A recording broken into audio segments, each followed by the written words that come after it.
Good morning dear students, welcome to DNA commerce. कसे आहात? I hope मजेत असाल आणि अकाउंटन्सी एन्जॉय करत असाल फक्त DNA कॉमर्ससोबत. तर विद्यार्थी मित्रांनो, जसं की तुम्हाला माहीत आहे की आपण या प्लॅटफॉर्मवरून अकाउंटन्सी विद्यार्थ्यांसाठी प्रोव्हाइड करत आहोत.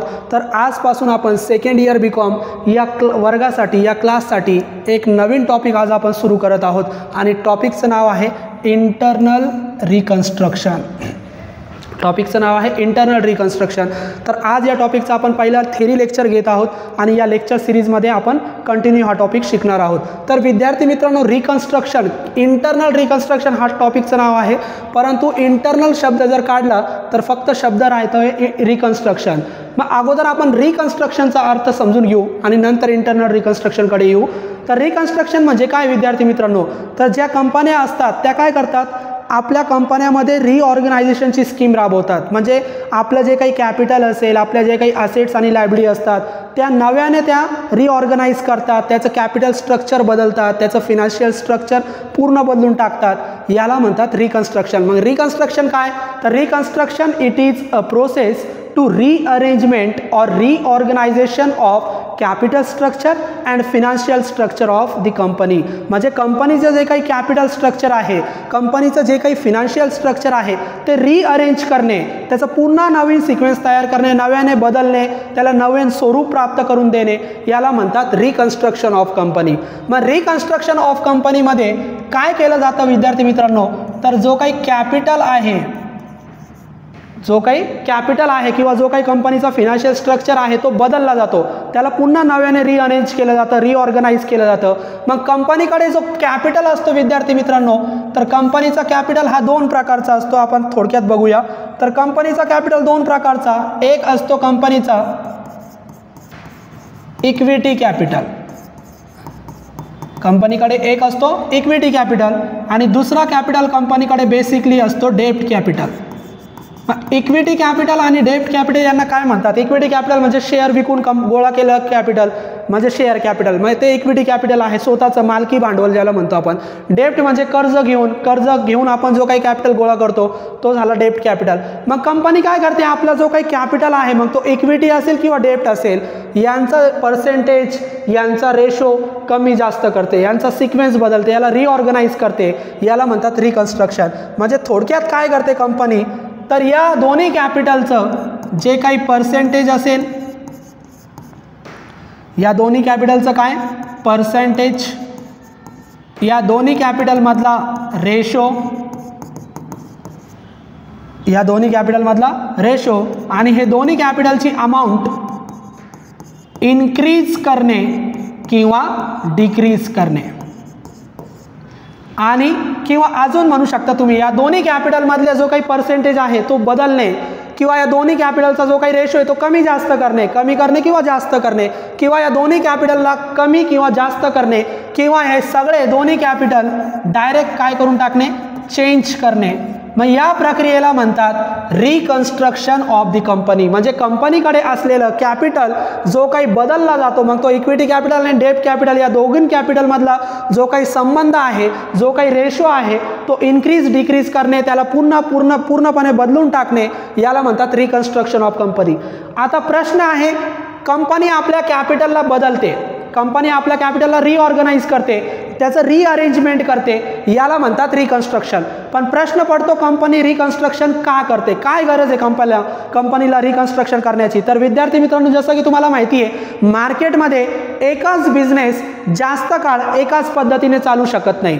मग एकच पद्धत, जुन्या पद्धतीने तुम्ही बिझनेस केला तर त्या बिझनेसमध्ये सक्सेस मिळू शकत नाही लॉंग टर्मसाठी. मग लॉंग टर्मसाठी तुम्हाला मार्केटमध्ये टिकायचं असेल, कॉम्पिटिशनमध्ये टिकायचं असेल, तर वेळोवेळी तुमच्या बिझनेसमध्ये तुम्हाला बदल करावे लागतात. तसंच कंपनी करते. मग कंपनी काय करते, आपल्या फिनान्शियल स्ट्रक्चरमध्ये, आपल्या कॅपिटल स्ट्रक्चरमध्ये वेळोवेळी बदल करते. मग आपला कॅपिटल बदलते, आपल्या ॲसेट लायबिलिटीच्या व्हॅल्यू पूर्णपणे बदलून टाकते. का करते कंपनी? कारण कंपनीला मार्केटमध्ये लॉंग टर्म टिकायचं आहे आणि कंपनी हे बदल वेळोवेळी करते, या बदलाला म्हणतात रिकन्स्ट्रक्शन. मग कंपनी का करते बदल?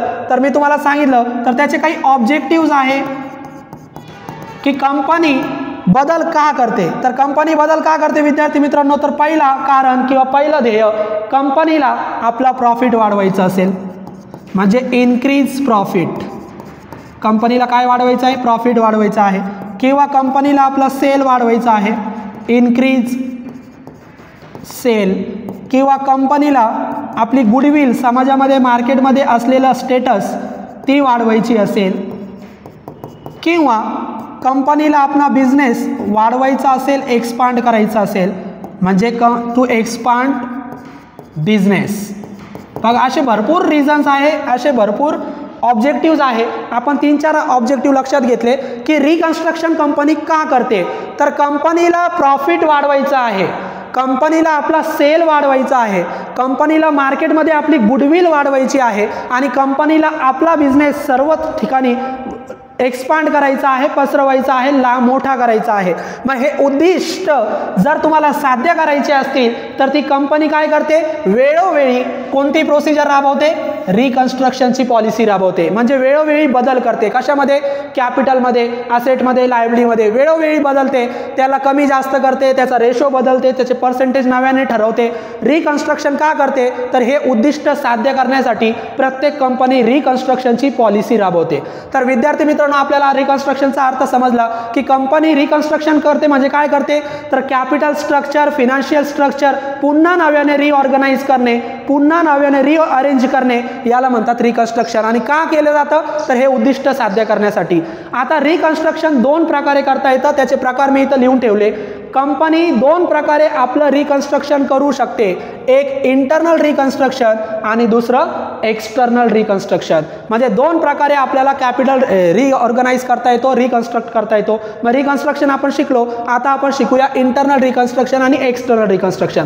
आपल्याला टॉपिक आहे इंटरनल रिकन्स्ट्रक्शन, परंतु याच्यासोबत तुम्ही एक्सटर्नल रिकन्स्ट्रक्शनचा पण अर्थ समजून घ्या. मग इंटरनल रिकन्स्ट्रक्शन कशाला म्हणतात आणि एक्सटर्नल रिकन्स्ट्रक्शन कशाला म्हणतात ते आपण शिकूया. तर अगोदर इंटरनल रिकन्स्ट्रक्शन. इंटरनल त्याच्या नावातच दिसतं, इंटरनल म्हणजे अंतर्गत, कंपनीच्या अंतर्गत होणारे बदल. मग कंपनीच्या बाह्य नाही, बाह्य घटकांचा काही संबंध नाही, कंपनीच्या अंतर्गत जे काही बदल केले जातात, कशामध्ये, कॅपिटल स्ट्रक्चरमध्ये, फिनान्शियल स्ट्रक्चरमध्ये, त्याला आपण म्हणणार इंटरनल रिकन्स्ट्रक्शन. मग कशामध्ये बदल केलं जातं, तर बेसिकली कंपनीच्या कॅपिटलमध्ये बदल केला जातो विद्यार्थी मित्रांनो. म्हणजे कंपनीच्या कशामध्ये बदल केला जातो, कॅपिटलमध्ये, आणि हा बदल इंटरनली केला जातो. मग कॅपिटल काय केला जातो, रिड्यूस केला जातो, रिडक्शन केला जातो किंवा चेंज केला जातो. मग कॅपिटल एकतर चेंज केला जातो किंवा त्या कॅपिटलला आपण रिडक्शन करतो किंवा रिडक्शन केलं जातं. तर कंपनीचं कॅपिटल रिडक्शन करणे किंवा चेंज करणे अंतर्गत पद्धतीने, याला म्हणतात इंटरनल रिकन्स्ट्रक्शन. आणि हे इंटरनल रिकन्स्ट्रक्शन करताना जेव्हा तुम्ही कंपनीच्या कॅपिटलमध्ये चेंज करतात, कंपनीचं कॅपिटल रिडक्शन करतात, तेव्हा ते कॅपिटल चेंज करताना 2 पद्धती वापरल्या जातात. त्या 2 पद्धती तुम्हाला माहीत पाहिजे. कंपनीचं कॅपिटल बदलताना, कंपनीचं कॅपिटल रिडक्शन करताना प्रमुख 2 पद्धतीचा वापर केला जातो. एक पद्धत आहे reduction in share capital, reduction in share capital, आणि दुसरी पद्धत आहे alteration in share capital, alteration in share capital किंवा असेट लायबिलिटी पण तुम्ही म्हणू शकता. तर आता शेअर कॅपिटल इंटरनल रिकन्स्ट्रक्शनमध्ये काय केलं जातं, बेसिकली कॅपिटलवर फोकस केलं जातं आणि कॅपिटल चेंज किंवा रिडक्शन केलं जातं. मग हे करण्यासाठी 2 पद्धतींचा अवलंब केला जातो. त्या 2 पद्धती कोणत्या, रिडक्शन इन शेअर कॅपिटल आणि अल्टरेशन इन शेअर कॅपिटल. या 2 पद्धतीद्वारे कंपनीचे कॅपिटल आणि रिडक्शन केले जातात. कसे, इंटरनली केले जातात. मग इंटरनल रिकन्स्ट्रक्शनमध्ये काय करतात, हे बदल करताना कोणतीही कंपनी बंद केली जात नाही आणि कोणतीही कंपनी नव्याने सुरू केली जात नाही. जी कंपनी आहे त्याच्यामध्येच बदल केलं जातं. नवीन कंपनी बंद पण केली जात नाही आणि नवीन कंपनी सुरू पण केली जात नाही. म्हणजे एक बेसिक कंडिशन इथं लक्षात घ्या की बेसिक कंडिशन काय आहे, there is no liquidation, there is no liquidation and no formation of company. There is no liquidation and no formation of company. म्हणजे कंपनीचं इंटरनल रिकन्स्ट्रक्शन करताना फक्त कॅपिटल रिडक्ट केला जातो, कॅपिटल चेंज केला जातो आणि दोन पद्धतीने reduction in share capital, alteration in share capital. आणि या पद्धती वापरताना इंटरनल रिकन्स्ट्रक्शन करताना कोणत्याही प्रकारची कंपनी बंद केली जात नाही. लिक्विडेशन म्हणजे बंद करणे आणि कोणत्याही प्रकारची कंपनी फॉर्मेशन म्हणजे सुरू करणे. कोणतीही कंपनी बंद होत नाही, कोणतीही नव्याने कंपनी सुरू होत नाही, फक्त अंतर्गत पद्धतीने कॅपिटल बदलला जातो. या प्रक्रियेला म्हणतात इंटरनल रिकन्स्ट्रक्शन. मग अतिशय सोपं आहे. मग internal reconstruction it is a process at where the capital of the company is readjusted, capital of the company is change without liquidation and without formation of any company.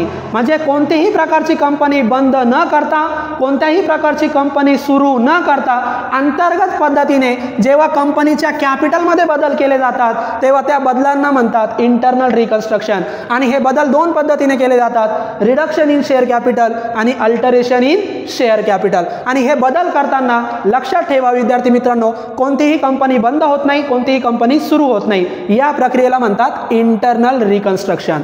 आता आपण येऊया external reconstruction. मग external reconstruction मध्ये पण reconstruction केलं जातं, म्हणजे असंच पद्धत वापरली जाते. आणि इंटरनल रिकन्स्ट्रक्शन मध्ये पण रिकन्स्ट्रक्शन केलं जातं. परंतु एक्सटर्नल रिकन्स्ट्रक्शन मध्ये फरक काय, तर हा बदल एक्सटर्नल बाह्य पद्धतीने केला जातो, अंतर्गत पद्धतीने नाही. मग बाह्य पद्धतीने बदल करताना काय केलं जातं, तर इथं दोन कंडिशन महत्वाची आहे. पहिलं, दोन कंपनी लक्षात घ्यायच्या, एक्झिस्टिंग कंपनी आणि दुसरी आहे न्यू कंपनी. एक्झिस्टिंग कंपनी आणि न्यू कंपनी. आपण एक्सटर्नल रिकन्स्ट्रक्शनचा अर्थ शिकतोय. तर एक्सटर्नल रिकन्स्ट्रक्शन कॅपिटल किंवा त्या ज्या काही ॲसेट लायबिलिटीमध्ये तुम्ही बदल करतात किंवा कंपनीचं जे काही रिकन्स्ट्रक्शन करतात एक्सटर्नल पद्धतीने, तेव्हा हे असं नाही केलं जात, रिडक्शन अल्टरेशन नाही केलं जात. तर काय केलं जातं, अस्तित्वात असलेली कंपनी, जी काही कंपनी अस्तित्वात आहे तिचं डायरेक्ट लिक्विडेशन केलं जातं. म्हणजे अस्तित्वात असलेली कंपनी डायरेक्ट काय केली जाते, बंद केली जाते आणि नवीन कंपनी नव्याने सुरू केली जाते. म्हणजे फॉर्मेशन म्हणजे स्थापन करणे.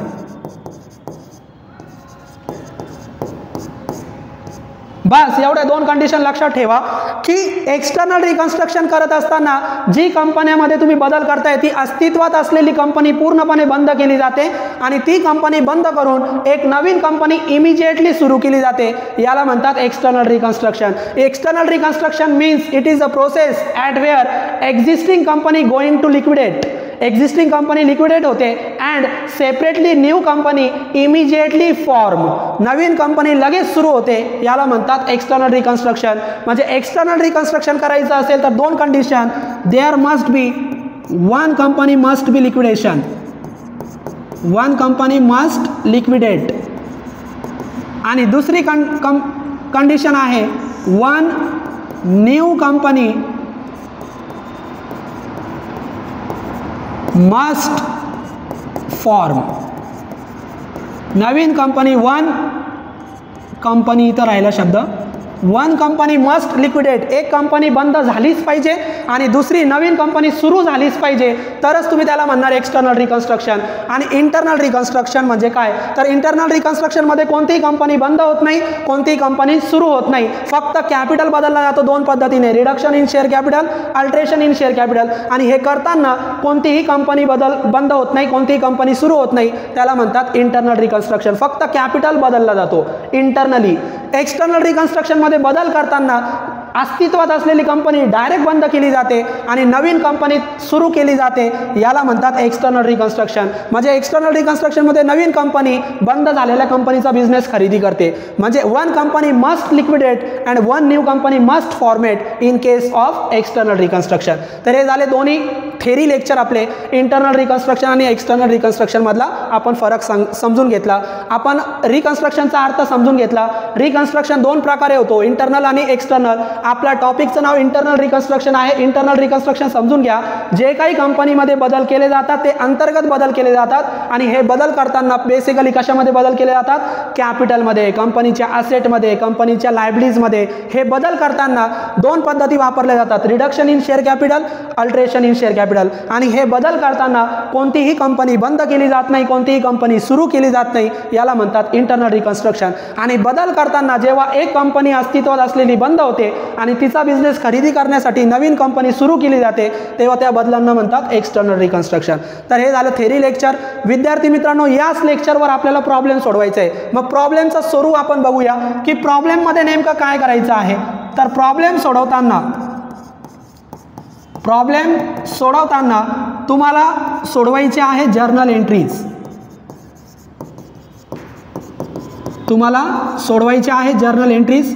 त्याच्यानंतर एक अकाउंट तुम्हाला बनवायचा. हे सगळ्या बदल होण्यासाठी एक अकाउंट तयार केला जातो आणि त्या अकाउंटला म्हणतात कॅपिटल रिडक्शन अकाउंट. आणि तिसरं तुम्हाला बनवायची बॅलन्स शीट.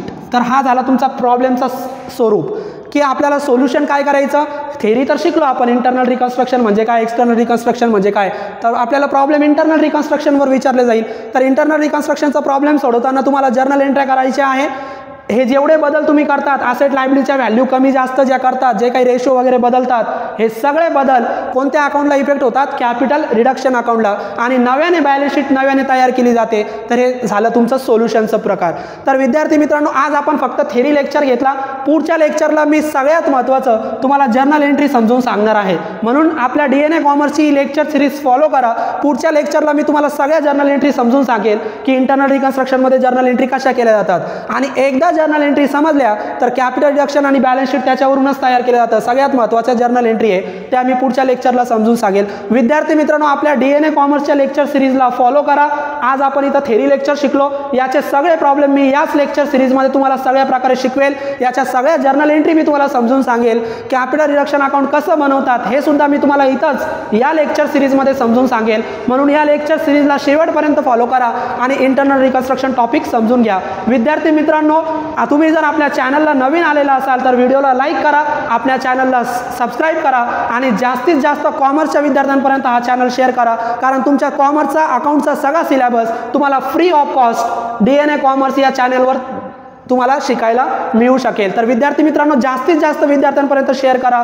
नोटिफिकेशन्स ऑन करा, बेल आयकॉनला प्रेस करा, नोटिफिकेशन ऑन करा, म्हणजे आपल्या नवनवीन लेक्चर सिरीजचे अपडेट तुम्हाला लगेच मिळू शकतील. तर आज आपण थेरी लेक्चर शिकलो, रिकन्स्ट्रक्शनचा अर्थ शिकलो, कॅपिटलमध्ये इक्विटी आणि डेट कॅपिटलमध्ये बदल होतो, त्यांचे पर्सेंटेज रेशो वगैरे बदलतात, कशाला बदलतात त्याचे ऑब्जेक्टिव्ह शिकलो. आणि रिकन्स्ट्रक्शन दोन पद्धतीने केले जातात, इंटरनल आणि एक्सटर्नल. इंटरनल आणि एक्सटर्नल रिकन्स्ट्रक्शनचा अर्थ मी तुम्हाला शिकवला आणि प्रॉब्लेममध्ये काय करायचं ते पण सांगितलं. पुढच्या लेक्चरला आपण जर्नल एंट्री शिकूया. आता आपण इथं थांबूया. थँक्यू.